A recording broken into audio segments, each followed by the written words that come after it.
আর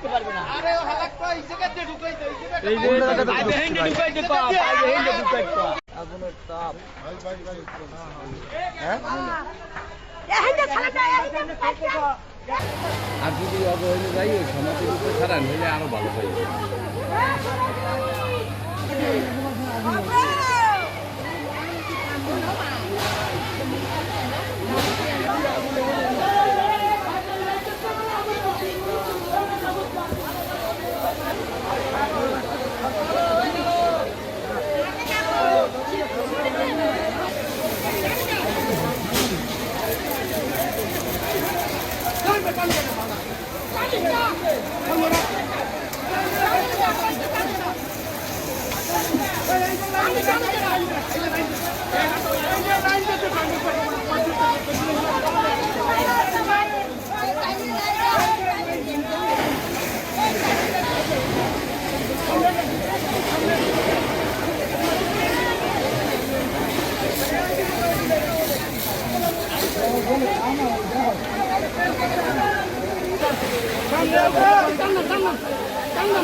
বেড়াইতে গেছে light fan চালাই হয়ে গেছে ওই বাস্ট হয়ে গেছে ওই বাস্ট হয়ে ওই ঘর দিয়ে আমার ঘরে শুরু হয়েছে আমার ঘরে শুরু করে আমি আমার পোলারে ঘুমাইতে কইছি পরে পোয়া ঘুমাইবে না পরে আমি পোয়ার লাগে লাগে পোয়ার বিছিতে গেছি অন্ধকার দেখে ধোয়া দেখে ঘরের মধ্যে দৌড়ে আবার গেছি এরপরে আর না পাইয়া কোনো রকমের আতাই উপায় বাইরে পোলার বাইরে পাইয়া কিছু হারাইতে গিয়ে খালি পরান কাটালাই বাইরে গেছি বুঝছেন ঘরে কিচ্ছু নাই সুতের দশে নাই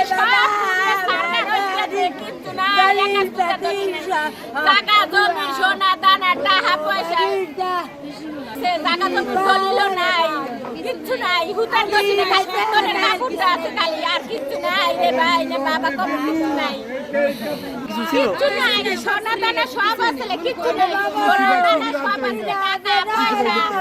বর্তমানে আমাদের যে 8 থেকে 10টা ফ্যামিলি তাদের একদম ফ্যামিলি টোটালি সম্পূর্ণই তাদের ঘর এবং একটা ফ্যামিলিতে যা মাল থাকে মাল সব কিছু পুরে ছাই হয়ে গেছে। বর্তমানে এখন তাদের থাকার মতো কোনো স্থান নাই। এখন তারা হয়তোবা তাদের যে ঘরের যে মাটি আছে মানে ফ্লোর যাকে বলা হয় সে মাটি ছাড়া এখন কিছুই নাই ফ্লোর ছাড়া। আজ দুপুরের পরে আনুমানিক 3:30টার দিকে আমরা অগ্নিকাণ্ডের সংবাদ পেয়ে ঝালকাঠি সদর থেকে 2টা ইউনিট আসে প্রথমে কাজ শুরু করে, পরবর্তীতে রাজাপুর ও বরিশাল থেকে আরও 2টি ইউনিট এসে কার্যক্রম শুরু করে। আনুমানিক 2 ঘন্টা কাজ করার শেষে আগুন এখানে নির্বাপন করা হয়েছে। এখন আমরা প্রাথমিকভাবে জানতে পেরেছি যে 8 থেকে 9টি টিনের ছাপড়াঘর পুড়ে গেছে। আমরা তথ্য কালেকশনের পরে পরিপূর্ণ তথ্য আপনাকে দেওয়া যাবে। ধন্যবাদ আপনাকে।